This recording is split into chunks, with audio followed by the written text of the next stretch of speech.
Bonjour à toutes et à tous et surtout ravi de vous retrouver ici dans ce très bel endroit. À mes côtés pour animer cette table ronde, Olivier Budin. Bonjour à tous et je suis très heureux de faire équipe avec toi Christine pour parler d'un thème assez incontournable qui nous tient à cœur, c'est celui du hors-site. Nous sommes en bonne compagnie avec nos adhérents, Nicolas Bonnet, directeur général du groupe Artis, et Benjamin Mogy, également dirigeant des maisons Mogy. Côté partenaire, nous avons notre ami Philippe Rago de chez Unilin. Et tout particulièrement, j'ai un remerciement, je ne voudrais pas l'oublier parce qu'elle a activement participé à cette présentation. Donc j'ai un remerciement chaleureux à notre amie Stéphanie Dubourg de chez Velux, voilà, qui nous a soutenus avec talent dans la préparation de cette présentation. Olivier, c'est à toi. Merci Christine. Alors le hors-site, tout le monde en parle, comme d'une recette magique à la crise. Alors, est-ce que c'est un effet de mode ou est-ce que c'est une solution incontournable ? La réponse, en croisant plusieurs expériences de constructeurs et d'industriels. Tout d'abord, mettons-nous d'accord sur la définition du mot hors-site. Grâce au référentiel de la construction hors-site, Olivier, dis-nous tout. Alors, le hors-site, c'est d'abord une démarche qui interroge et cherche à rationaliser l'acte de construire. C'est une démarche collaborative qui place la conception au cœur du projet et intègre un grand nombre de composants préfabriqués en atelier ou en usine. Enfin, le hors-site, ce n'est pas qu'un assemblage de modules 3D de Lego. Le plus souvent, le hors-site, c'est une démarche hybride qui mixe du tradi et des combinaisons d'éléments industrialisés qu'on peut catégoriser. Les ossatures 1D, les panneaux 2D, le modulaire structurel 3D et les composants non structurels. La préfabrication permet également une nette amélioration des conditions de travail sur les chantiers dans ce contexte de pénurie de main-d'œuvre et de perte d'attractivité du secteur du bâtiment. C'est un point important. Et concilie maîtrise des coûts et des délais de montage, deuxième point très important dans le hors-site. Elle est synonyme de réduction des déchets, de consommation des ressources, notamment on parle de l'eau, et des nuisances de chantier. Troisième point très important. Olivier, quoi d'autre ? La diapo. Merci Olivier. Le recours à la préfabrication favorise la qualité des constructions, leur durabilité et leur réversibilité. La préfabrication est écologique.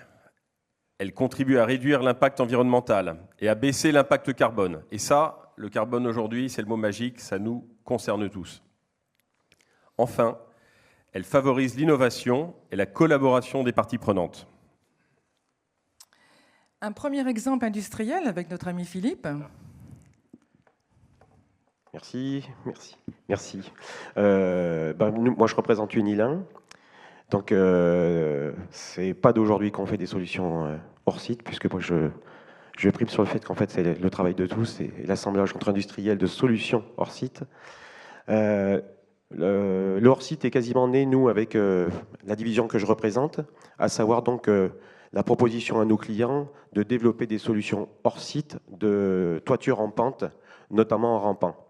Voilà, donc en fait, c'est des solutions 3 en 1 qui ramènent donc la surface esthétique côté habitation, l'isolation et le support de couverture. Évidemment, nous travaillons avec nos amis de Velux pour l'intégration très souvent donc des fenêtres de toit, également des solutions préfa de chien assis. Et nous allons très loin donc de la définition donc de la toiture, puisque nous arrivons maintenant quasiment à des kits, on va dire, de toiture intégrale. Voilà. Donc effectivement, aujourd'hui, nous opérons plutôt au Benelux, donc avec 70% de notre marché, avec un point particulier notamment à noter qui est sur les Pays-Bas, où 90% des maisons individuelles, notamment, sont fabriquées par l'assemblage de solutions hors site, comme celle que va présenter tout à l'heure Christine au travers des prémurs. Voilà. C'est une particularité, puisque là-bas, comme le disait M. Hess, ça fait partie des on va dire des pays européens qui sont extrêmement denses avec des problématiques géotechniques importantes. Donc vous avez souvent des programmes de 100, 200 maisons qui sont faites quasiment en mode taylorisé. Voilà. Alors, en termes de productivité, c'est vrai que je peux en parler. C'est vrai que c'est des solutions pour lesquelles on gagne du temps, puisque on gagne en gros, on peut poser environ 100 mètres carrés par jour à 2 personnes. Voilà. Donc, et avec également un gain non substantiel qui peut aller jusqu'à 10% de surface habitable gagnée comparé à une solution, on va dire, traditionnelle. Voilà. Tu peux passer. Eh bien, merci Philippe. Et maintenant, Christine, est-ce que tu peux nous présenter la réponse industrielle portée par Bouillé-Leroux ? Bien, pour démarrer déjà cette présentation concernant notre préfabrication, un petit rappel. 2015, Bouillé-Leroux a souhaité trouver un relais de croissance en reconvertissant un site de production de briques. Aujourd'hui, et après 5 ans de R&D, d'investissement d'un premier hall d'assemblage, un ATEX obtenu, 10 000 m² livrés, Bouillé-Leroux a investi dans une usine plus moderne et productive pour accompagner l'essor de la construction hors site en 2D avec une nouvelle solution de construction bas carbone. On est sur la réalisation de panneaux de briques assemblés en usine à partir de briques certifiées, bien sûr, répondant à des projets en 3e famille, toute zone sismique. Une première en France, mais c'est aussi le rôle d'un leader. Le 2D en France, quelques chiffres, on parle de 2,5 millions de mètres carrés vendus en 2023, avec une capacité industrielle de 4 millions de mètres carrés par an. En termes de secteur, les logements collectifs arrivent en tête à 66% comme secteur de développement. Les maisons individuelles groupées arrivent en 2e position. Et en termes de catégorie, les panneaux 2D arrivent également en tête. Suivant une enquête officielle, c'est le panneau 2D qui progresse le plus sur le marché du hors-site, ayant fait ses preuves depuis plus de 20 ans. Le collectif, le scolaire, les résidences gérées sont les marchés qui accepteront plus rapidement le hors-site, car plus facile à intégrer dans le processus actuel de la conception. Réalisation d'un ouvrage avec la réglementation RE 2020, c'est une opportunité certaine pour Préfabrique dans les prochaines années à venir en collectif. Voici en image une réalisation avec notre solution Préfabrique. Un collectif de 95 logements, 9 mois de travaux en gros œuvre. Voici également un autre projet, une résidence étudiante, où là, il y a eu un gain de 1 mois sur le planning travaux, sur uniquement les 2 derniers niveaux qui ont été réalisés avec la solution Préfabrique. Et voici la dernière réalisation en cours de construction actuellement, où là, on est sur un montage un niveau par mois. Voilà. Maintenant, Olivier, tu peux nous parler de la solution, de la situation du second œuvre. Avec plaisir. La préfabrication des réseaux fluides est un composant important de la construction hors site. Elle est au cœur de l'offre de services du groupe IPELEC. Alors, Xavier Jaffray parlait du monde automobile. Nous nous positionnons maintenant comme un équipementier expert des fluides au service des constructeurs et des promoteurs. Chaque jour, notre groupe conçoit et développe des solutions préfa pour simplifier les chantiers de nos clients et les aider à gagner en productivité. Alors, pour illustrer ça, 3 exemples. Le premier, les nourrices de distribution sanitaire, utiles en maison individuelle et en collectif. À gauche, vous avez une installation en tradi, et elle est plutôt réussie. À droite, vous avez la même en préfa, qui est proposée par notre groupe. Elle est plus esthétique, mais surtout, elle a un coût global, fourniture, pose et maintenance, inférieur de 20%. Deuxième exemple. Un de nos partenaires industriels lance un nouveau produit sur le marché. Ici, l'exemple d'Atlantique, qui lance sa nouvelle pompe à chaleur murale. Pour l'accompagner, notre département R&D conçoit et réalise un kit de connexion rapide, standardisé, qui fait gagner du temps et de la qualité lors de la pose. Ce dosseret intègre jusqu'à l'alimentation pour la machine à laver. Donc là, clin d'œil à Schneider Electric, qui fait partie du dosseret. Ici, nous contribuons aussi au bon fonctionnement de la PAC et nous garantissons le gain de place pour installer la machine à laver. Troisième exemple, on va encore plus loin. En France, vous savez tous qu'il y a une grave pénurie de logements étudiants et seniors, de logements d'urgence. Mais je vais vous poser une question. Est-ce que c'est normal qu'à chaque construction de résidence, on demande à l'architecte de redessiner la chambre? Est-ce que c'est normal qu'à chaque réception, on s'aperçoive qu'il n'y a pas 2 chambres strictement identiques dans une résidence? En fait, tout ça est vraiment contre-productif. Donc, pour apporter une réponse, notre groupe s'est associé à un consortium d'industriels qui conçoit et réalise ce type de chambre en modulaire 3D. C'est issu d'une analyse approfondie des usages, et la chambre, comme le mur de briques, devient un nouveau standard de construction, avec en plus une plateforme digitale collaborative qui met les différentes briques à disposition des architectes. En se concentrant sur les éléments distinctifs du bâtiment, les architectes maximisent leur productivité. Avec la construction modulaire hybride, les logements sont fabriqués en usine, en parallèle des autres travaux réalisés sur chantier. Le délai de réalisation est divisé par 2. C'est un mode constructif durable, rapide, smart et économique pour les porteurs de projets. Vous pourrez visiter la chambre J-Room, Junior Room, à Batimat, au village hors-site. Merci Olivier. Nous allons maintenant donner la parole à nos amis. On commence par Benjamin, pour nous parler du hors-site sur leur projet. Oui, alors pour me présenter vite fait, en fait, à la base, nous sommes constructeurs de maisons individuelles spécialisées dans le saturbois. Comme c'est écrit du B2B au B2C, c'est juste que la crise que nous traversons tous actuellement a dû faire en sorte que je revoie un petit peu, enfin même beaucoup, mon business plan. Et donc du coup, je vais au fur et à mesure laisser la maison individuelle, les agrandissements et la réno à mes amis et collègues.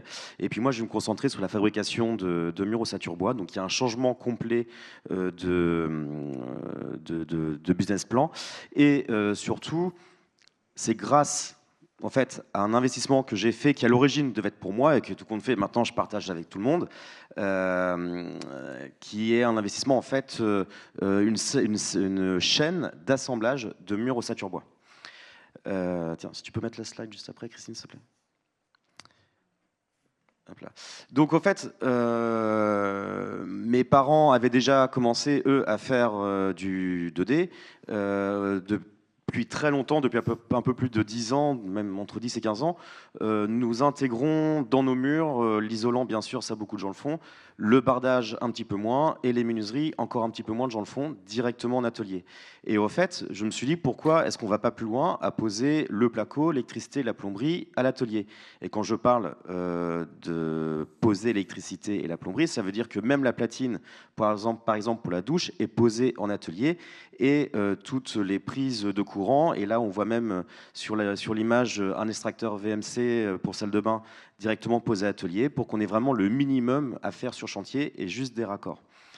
Alors ceci a pu être fait grâce aux industriels, parce que nous, on est limité au fait dans notre développement. C'est-à-dire qu'on peut avoir les idées, mais tant que l'industriel n'a pas la solution en face de nos idées, c'est compliqué pour le faire.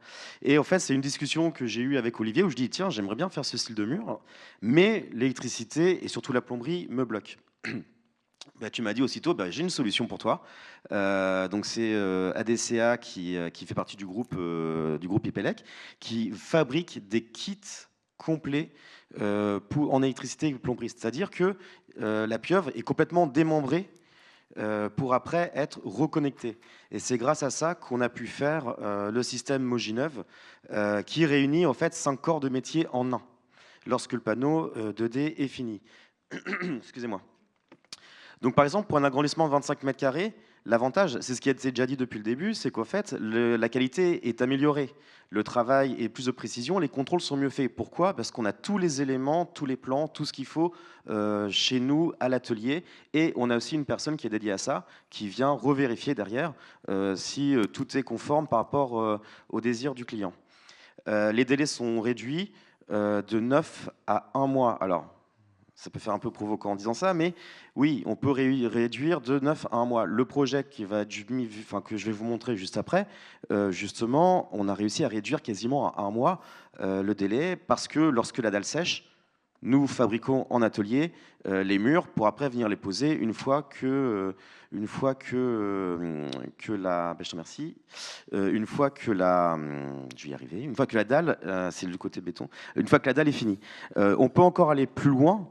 Parce que comme on voit sur ce projet-là, alors c'est un projet que certains connaissent parce que c'est le projet que j'avais présenté l'année dernière qui m'a permis de gagner la médaille d'or avec Stéphanie et que je te remercie encore. Hein. C'était tous les deux notre première médaille d'or ensemble et tu m'as été d'une grande aide et d'un grand secours. Et surtout, tu m'as donné l'idée de mettre un Velux dessus parce qu'à l'origine, c'était une fenêtre sur le côté. Et tu m'as dit, mais non seulement on va mettre un Velux, mais en plus on va mettre un Velux de grande dimension.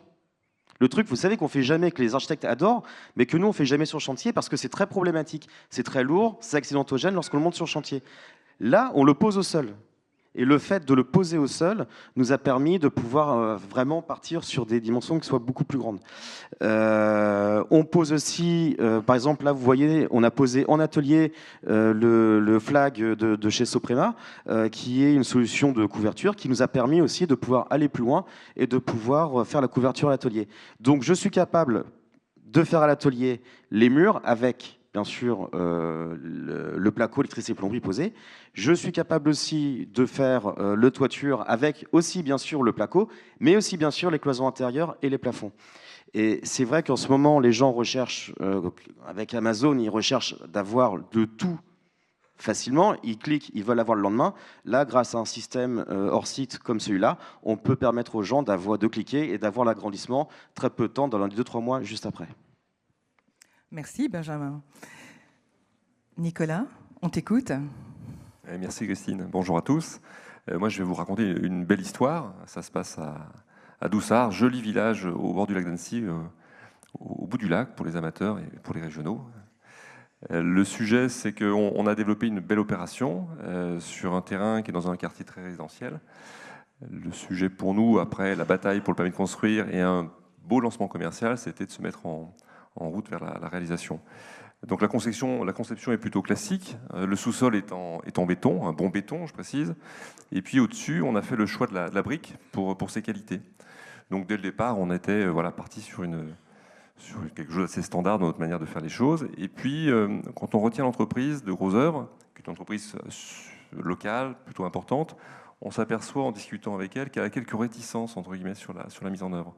En effet, elle est plutôt bien équipée effectivement pour des banches. Elle est plutôt bien équipée avec des compagnons qui privilégient des ouvrages plutôt préfabriqués. Et poser de la brique, c'est pas forcément entre guillemets ce qu'elle sait faire.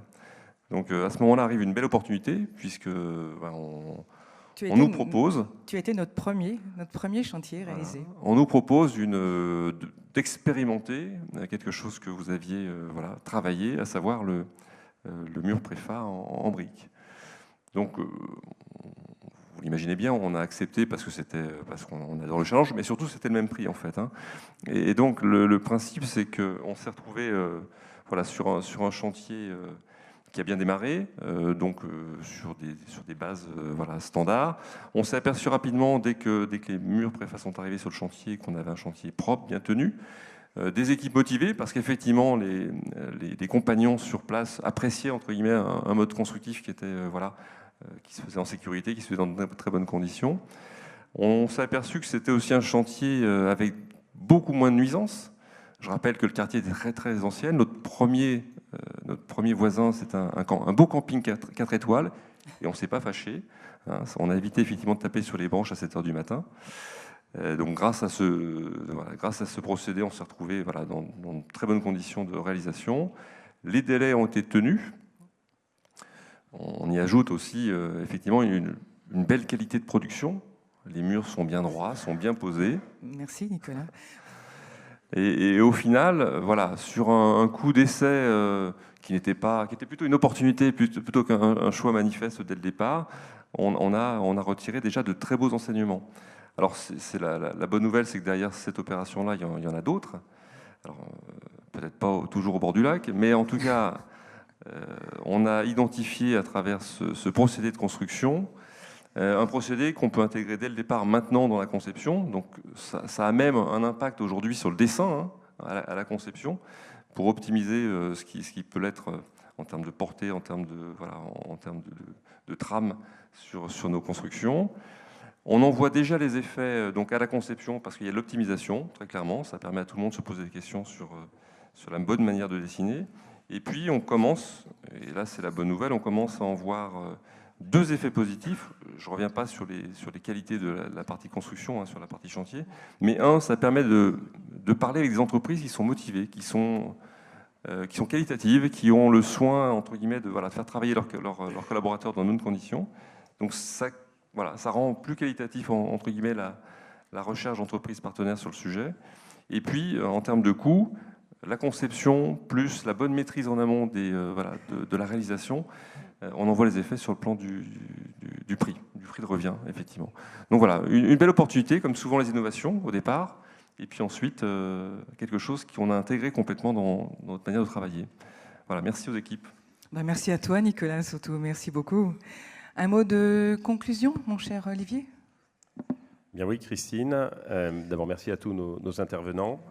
Quand on met en relation les enjeux actuels de notre filière, notamment de productivité, et ces témoignages, on peut vraiment dire que le hors-site, c'est plus qu'une mode. C'est un levier de qualité, de performance et de productivité qui va s'imposer de plus en plus pour mieux construire demain, ensemble.